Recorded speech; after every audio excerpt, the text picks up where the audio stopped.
સુરત શહેરમાં no drugs in Surat city અભિયાન અંતર્ગત એનડીપીએસ ગુનાઓમાં સંડોવાયેલ અસામાજિક ઇસમ દ્વારા કાપોદ્રા 4 રસ્તા પાસે કરેલ ગેરકાયદેસર બાંધકામનું ડિમોલેશન કરાવતી કાપોદ્રા પોલીસ ટીમ, પોલીસ મહાનિર્દેશક અને મુખ્ય પોલીસ અધિકારી શ્રી ગુજરાત રાજ્ય ગાંધીનગરનાઓ દ્વારા no drugs in Surat city અભિયાન અંતર્ગત એનડીપીએસ ગુનાઓમાં સંડોવાયેલ ઇસમ વિરુદ્ધમાં કાર્યવાહી કરવા સૂચના આપવામાં આવેલ જે અંતર્ગત પોલીસ કમિશનર સાહેબશ્રી તથા ખાસ પોલીસ કમિશનર સાહેબશ્રી સેક્ટર 1 તથા નાયબ પોલીસ કમિશનર સાહેબશ્રી ઝોન 1 તથા મદદનીશ પોલીસ કમિશનર સાહેબશ્રી એ ડિવિઝન સુરત શહેરનાઓએ કાર્યવાહી કરવા સૂચના આપેલ જે મારામારી તથા ખંડણીના ગુનાઓમાં સંડોવાયેલ ઇસમ વિરુદ્ધમાં કાર્યવાહી કરવા માટે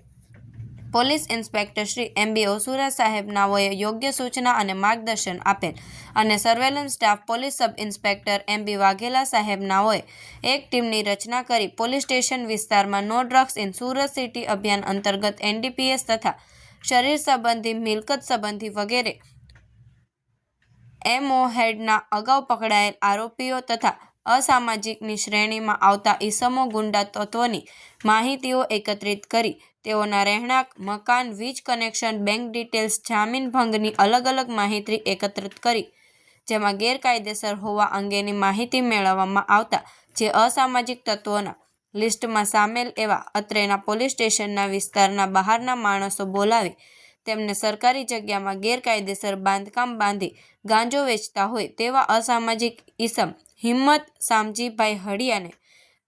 વિરુદ્ધમાં અવારનવાર અત્રેના કાપોદ્રા પોલીસ સ્ટેશન ખાતે એનડીપીએસ એક્ટ મુજબ ગુનો રજીસ્ટર કરેલ હોય અને હાલમાં 2 દિવસ અગાઉ પણ સદરુ ઈસમ વિરુદ્ધમાં સફળ રેડ કરી એનડીપીએસ એક્ટ મુજબ ગુનો દાખલ કરેલ તથા સદરુ ઈસમે કાપોદ્રા 4 રસ્તા પાસે સરકારી જગ્યામાં ગેરકાયદેસર બાંધકામ કરેલ હોય જેના ડિમોલેશન કાર્યવાહી કરવા માટે સુરત મહાનગરપાલિકાના અધિકારી કર્મચારી તથા અત્રેના પોલીસ સ્ટાફના પૂરતા બંદોબસ્ત સાથે સદરુ હિંમત શામજીભાઈ હડિયાનાઓ દ્વારા કરાયેલ ગેરકાયદેસર બાંધકામને ડિમોલેશન તોડી પાડી સફળ કામગીરી કરેલ છે।